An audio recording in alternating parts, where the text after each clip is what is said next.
If you have ever worked in a restaurant before, you will be intimately familiar with the concept of a daily special. Now, this daily special was basically made up of all the stuff in the restaurant that was, let's just say, not the freshest. So it could be meatloaf made out of meat that was probably about to expire, or it could be the fish of the day, which was something that also probably it started to smell a little fishy.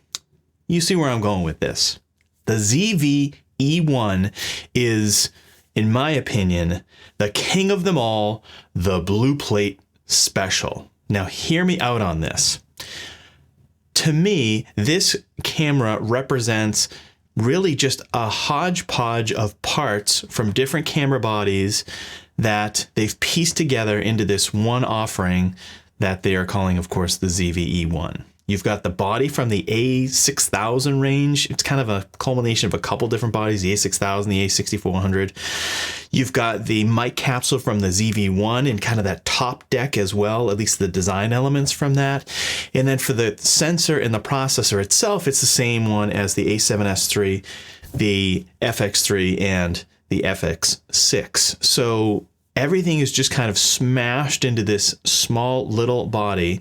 And I see a lot of reviews out there that are really celebrating this as cutting edge and this is something brand new, when in fact, these are all pieces from various parts bin that Sony is already using in their existing lineup. They've just put it all together in a different body. So I don't know that this is a cutting edge camera. The things that they've added are mostly software related, and those things, a lot of those things can be done in post, or if it is software that is being done in the camera, there's a lot of restrictions with it. So I am not entirely convinced that this is a terrific camera, not nearly as terrific as what people are making it out to be. I think it is for some very specific use cases, but I don't see a new quote unquote vlogger or content creator running out and getting a $2,200 camera that then you then have to buy a, let's say, an $800 lens with the Sony 20mm 1.8. That's probably the most usable lens on that particular camera. So now you're looking at a total of $3,000. I can't see many people running out and buying that setup for their first vlogging camera. Instead, I see many people using this who are existing Sony users who are looking for either a B or possibly C cam that are looking just for the video functionality that this provides. Now, that being said, if you have used an FX3, I'm filming on an FX3 right now, or an FX6, or an A7S III, you will know that this sensor is phenomenal, like absolutely incredible. So if you are the type of person who's really just looking for that type of performance in a small form factor, it is going to be a killer value.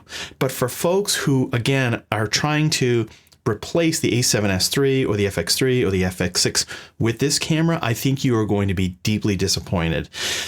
Just the fact that they haven't allowed 4K 120 in this camera body at launch speaks volumes as to what kinds of issues that they could potentially run into with that format. My suspicion is that they are experiencing some major overheating issues, and they realize that if they have this functionality at launch, within a week or two, people who are running this camera in really hot environments, they might get 10 minutes tops out of 4K 120, and the camera sales will literally tank, especially because it's then summertime, right? We're going to be heading into probably June at that point. So I think it's a wise move to not do it. And unfortunately, I think there's going to be a lot of people who are buying the camera in anticipation of the 4K 120 that are going to be very disappointed when it does arrive. And there's going to be a very significant restraint in terms of how long you can record in that format. All the other stuff, like the AI is like, I guess the software stuff, like this reframing, the dynamic, like all that stuff is cool.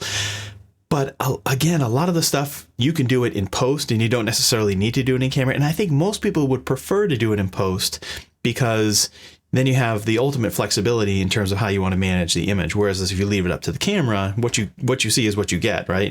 And that's once it's baked into the footage, that's it.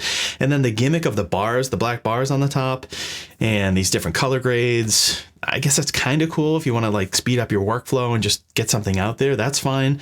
But again, for anybody who's going to be filming something where they're going to want to grade their own footage, then those are not of much value. The bigger issue here, and I'll say now a significant number of people talking about it, is that the features that are in this particular camera at $2,200 are still not available in cameras that are, in some instances, many multiples of that, which to me is insane. And Sony has had a real opportunity here to grab the professional market, especially with the A1 and the A7S III and the FX3, the FX6. And a lot of people have switched over to Sony from competing brands, namely Canon. But it looks like Sony is making a cardinal sin here in not properly updating those flagship cameras with the most current firmware. So there's no reason why the A7S III can't have lens breathing compensation. There's probably no reason why it can't do some of the other reframing things that the new ZV-E1 does. And there's many other features as well that a less expensive camera can now do that the A7S III and the A1 can't do. If I was an A1 owner, I'm not, but I'd be pretty upset. I mean, there are cameras that are less than $1,000 that have some capabilities that the A1 does not. And the A1 is perfectly capable of handling the type of process, it has the processing power to handle the new software that is being introduced into these less expensive cameras. So there is a reason why Canon continues to be the #1 brand for professional photographers and videographers. And that is simply because they know that they are not going to be abandoned by Canon in terms of firmware. Look at the R5. Like the Canon R5 is a perfect example. It's now 3 years old.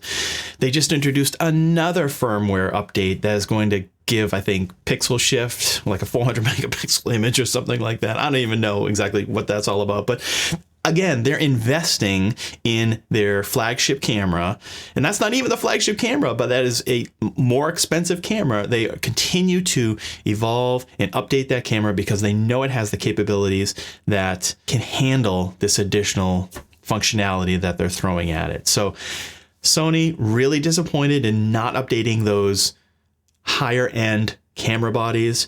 And I think ultimately there's going to be a lot of people who just say, you know what? I'm never going to buy a flagship Sony camera again. Instead, they're just going to buy these less expensive options and just upgrade on a more regular basis. And maybe that's what they're hoping to do, but I don't think that's the best way to build your business. I think the smarter way is to really do what Canon has done, which is to continue to provide plenty of firmware updates for your higher end cameras and make sure that the people who spend the money, the big money on their camera gear, are well served and continue to receive updates even after the purchase. Heck, even Nikon is doing a great job with firmware updates. It used to be just Fujifilm. Now it's Nikon, Canon, Fujifilm, and I think Panasonic as well to a certain extent, although probably not as much as those other three. What do you think? Is this ZV-E1? That is a mouthful. Man, I hate these naming conventions that Sony uses.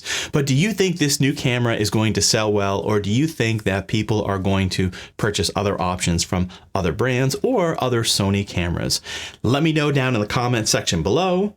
And if you did enjoy this video, make sure that you smash the like button and also click the subscribe button down below to be notified of future videos. Thanks for watching. Take care.